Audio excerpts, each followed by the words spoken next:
हे पार्वती, निर्मल रामचरितमानस की वह मंगलमय कथा सुनो जिसे काकभुशुंडी ने विस्तार से कहा और पक्षियों के राजा गरुड़ जी ने सुना था। वह श्रेष्ठ संवाद जिस प्रकार हुआ वह मैं आगे कहूँगा। अभी तुम श्री रामचंद्र जी के अवतार का परम सुंदर और पवित्र पापनाशक चरित्र सुनो। श्री हरि के गुण, मान, कथा और रूप सभी अपार, अगणित और असीम है। फिर भी हे पार्वती, मैं अपनी बुद्धि के अनुसार कहता हूँ, तुम आदरपूर्वक सुनो। हे पार्वती, सुनो, वेदशास्त्रों ने श्री हरि के सुंदर, विस्तृत और निर्मल चरित्रों का गान किया है। हरि का अवतार जिस कारण से होता है वह कारण बस यही है ऐसा नहीं कहा जा सकता। अनेकों कारण हो सकते हैं और ऐसे भी हो सकते हैं जिन्हें कोई जान ही नहीं सकता। हे सयानी, सुनो, हमारा मत तो यह है कि बुद्धि, मन और वाणी से श्री रामचंद्र जी की तर्कना नहीं की जा सकती। तथापि संत, मुनि, वेद और पुराण अपनी अपनी बुद्धि के अनुसार जैसा कुछ कहते हैं और जैसा कुछ मेरी समझ में आता है, हे सुमुखी, वही कारण मैं तुमको सुनाता हूँ। जब जब धर्म का ह्रास होता है और नीच अभिमानी राक्षस बढ़ जाते हैं और वे ऐसा अन्याय करते हैं कि जिसका वर्णन नहीं हो सकता तथा ब्राह्मण, गो, देवता और पृथ्वी कष्ट पाते हैं, तब तब वे कृपानिधान प्रभु भांति भांति के दिव्य शरीर धारण कर सज्जनों की पीड़ा हरते हैं। वे असुरों को मारकर देवताओं को स्थापित करते हैं, अपने श्वास रूप वेदों की मर्यादा की रक्षा करते हैं और जगत में अपना निर्मल यश फैलाते हैं। श्री रामचंद्र जी के अवतार का यह कारण है। उसी यश को गागा कर भक्तजन भवसागर से तर जाते हैं। कृपासागर भगवान भक्तों के हित के लिए शरीर धारण करते हैं। श्री रामचंद्र जी के जन्म लेने के अनेक कारण हैं, जो एक से एक बढ़कर विचित्र हैं। हे सुंदर बुद्धि वाली भवानी, मैं उनके दो एक जन्मों का विस्तार से वर्णन करता हूँ, तुम सावधान होकर सुनो। श्री हरि के जय और विजय दो प्यारे द्वारपाल हैं, जिनको सब कोई जानते हैं। उन दोनों भाइयों ने ब्राह्मण सनकादि के शाप से असुरों का तामसी शरीर पाया। एक का नाम था हिरण्यकशिपु और दूसरे का हिरण्याक्ष। ये देवराज इंद्र के गर्व को छुड़ाने वाले सारे जगत में प्रसिद्ध हुए। वे युद्ध में विजय पाने वाले विख्यात वीर थे। इनमें से एक हिरण्याक्ष को भगवान ने वराह सुअर का शरीर धारण करके मारा, फिर दूसरे हिरण्यकशिपु का नरसिंह रूप धारण करके वध किया और अपने भक्त प्रहलाद का सुंदर यश फैलाया।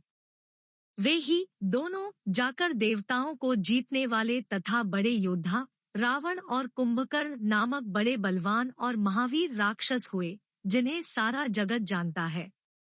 भगवान के द्वारा मारे जाने पर भी वे हिरण्याक्ष और हिरण्यकशिपु इसीलिए मुक्त नहीं हुए कि ब्राह्मण के वचन शाप का प्रमाण 3 जन्म के लिए था। आता एक बार उनके कल्याण के लिए भक्त प्रेमी भगवान ने फिर अवतार लिया। वहां उस अवतार में कश्यप और अदिति उनके माता पिता हुए, जो दशरथ और कौसल्या के नाम से प्रसिद्ध थे। एक कल्प में इस प्रकार अवतार लेकर उन्होंने संसार में पवित्र लीलाएं की। एक कल्प में सब देवताओं को जलंधर दैत्य से युद्ध में हार जाने के कारण दुहखी देखकर शिवजी ने उसके साथ बड़ा घोर युद्ध किया, पर वह महाबली दैत्य मारे नहीं मरता था। उस दैत्यराज की स्त्री परम सती बड़ी ही पतिव्रता थी। उसी के प्रताप से त्रिपुरासुर जैसे अजेय शत्रु का विनाश करने वाले शिवजी भी उस दैत्य को नहीं जीत सके। प्रभु ने छल से उस स्त्री का व्रत भंग कर देवताओं का काम किया। जब उस स्त्री ने यह भेद जाना, तब उसने क्रोध करके भगवान को शाप दिया। लीलाओं के भंडार कृपालु हरि ने उस स्त्री के शाप को प्रामाण्य दिया, स्वीकार किया। वही जलंधर उस कल्प में रावण हुआ, जिसे श्री रामचंद्र जी ने युद्ध में मारकर परमपद दिया। एक जन्म का कारण यह था, जिससे श्री रामचंद्र जी ने मनुष्य देह धारण किया। हे भरद्वाज मुनि, सुनो, प्रभु के प्रत्येक अवतार की कथा का कवियों ने नाना प्रकार से वर्णन किया है। एक बार नारद जी ने शाप दिया, आता एक कल्प में उसके लिए अवतार हुआ। यह बात सुनकर पार्वती जी बड़ी चकित हुई और बोली कि नारद जी तो विष्णु भक्त और ज्ञानी है। मुनि ने भगवान को शाप किस कारण से दिया? लक्ष्मीपति भगवान ने उनका क्या अपराध किया था? हे पुरारी शंकर जी, यह कथा मुझसे कहिए। मुनि नारद के मन में मोह होना बड़े आश्चर्य की बात है। तब महादेव जी ने हंसकर कहा, न कोई ज्ञानी है न मूर्ख। श्री रघुनाथ जी जब जिसको जैसा करते हैं वह उसी क्षण वैसा ही हो जाता है। याज्ञवल्क्य जी कहते हैं, हे भरद्वाज, मैं श्री रामचंद्र जी के गुणों की कथा कहता हूँ, तुम आदर से सुनो। तुलसीदास जी कहते हैं, मान और मत को छोड़कर आवागम का नाश करने वाले रघुनाथ जी को भजो। हिमालय पर्वत में एक बड़ी पवित्र गुफा थी। उसके समीप ही सुंदर गंगा जी बहती थी। वह परम पवित्र सुंदर आश्रम देखने पर नारद जी के मन को बहुत ही सुहावना लगा। पर्वत, नदी और वन के सुंदर विभागों को देखकर नारद जी का लक्ष्मीकांत भगवान के चरणों में प्रेम हो गया। भगवान का स्मरण करते ही उन नारद मुनि के शाप की, जो शाप उन्हें दक्ष प्रजापति ने दिया था और जिसके कारण वे एक स्थान पर नहीं ठहर सकते थे, गति रुक गई और मन के स्वाभाविक ही निर्मल होने से उनकी समाधि लग गई। नारद मुनि की यह तपोमयी स्थिति देखकर देवराज इंद्र डर गया। उसने कामदेव को बुलाकर उसका आदर सत्कार किया और कहा कि मेरे हित के लिए तुम अपने सहायकों सहित नारद की समाधि भंग करने को जाओ। यह सुनकर मीनध्वज कामदेव मन में प्रसन्न होकर चला। इंद्र के मन में यह डर हुआ कि देवर्षि नारद मेरी पुरी अमरावती का निवास राज्य चाहते हैं। जगत में जो कामी और लोभी होते हैं वे कुटिल कौए की तरह सबसे डरते हैं। जैसे मूर्ख कुत्ता सिंह को देखकर सूखी हड्डी लेकर भागे और वह मूर्ख यह समझे कि कहीं उस हड्डी को सिंह छीन न ले, वैसे ही इंद्र को नारद जी मेरा राज्य छीन लेंगे ऐसा सोचते लाज नहीं आई।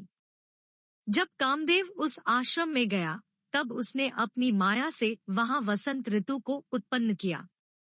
तरह तरह के वृक्षों पर रंग बिरंगे फूल खिल गए, उन पर कोयले कूकने लगी और भौरे गुंजार करने लगे। कामाग्नि को भड़काने वाली 3 प्रकार की शीतल, मंद और सुगंध सुहावनी हवा चलने लगी। रंभा आदि नवयुवती देवांगनाएं, जो सब की सब कामकला में निपुण थी, वे बहुत प्रकार की तानों की तरंग के साथ गाने लगी और हाथ में गेंद लेकर नाना प्रकार के खेल खेलने लगी। कामदेव अपने इन सहायकों को देखकर बहुत प्रसन्न हुआ और फिर उसने नाना प्रकार के मायाजाल किए, परंतु कामदेव की कोई भी कला मुनि पर असर न कर सकी। तब तो पापी कामदेव अपने ही नाश के भय से डर गया। लक्ष्मीपति भगवान जिसके बड़े रक्षक हों, भला उसकी सीमा मर्यादा को कोई दबा सकता है। तब अपने सहायकों समेत कामदेव ने बहुत डरकर और अपने मन में हार मानकर बहुत ही आर्त दीन वचन कहते हुए मुनि के चरणों को जा पकड़ा। नारद जी के मन में कुछ भी क्रोध न आया। उन्होंने प्रिय वचन कहकर कामदेव का समाधान किया। तब मुनि के चरणों में सिर नवाकर और उनकी आज्ञा पाकर कामदेव अपने सहायकों सहित लौट गया। देवराज इंद्र की सभा में जाकर उसने मुनि की सुशीलता और अपनी करतूत सब कही, जिसे सुनकर सबके मन में आश्चर्य हुआ और उन्होंने मुनि की बड़ाई करके श्री हरि को सिर नवाया। तब नारद जी शिवजी के पास गए। उनके मन में इस बात का अहंकार हो गया कि हमने कामदेव को जीत लिया। उन्होंने कामदेव के चरित्र शिवजी को सुनाए और महादेव जी ने उन नारद जी को अत्यंत प्रिय जानकर इस प्रकार शिक्षा दी। हे मुनि, मैं तुमसे बार बार विनती करता हूँ कि जिस तरह यह कथा तुमने मुझे सुनाई है, उस तरह भगवान श्री हरि को कभी मत सुनाना। चर्चा भी चले तब भी इसको छिपा जाना।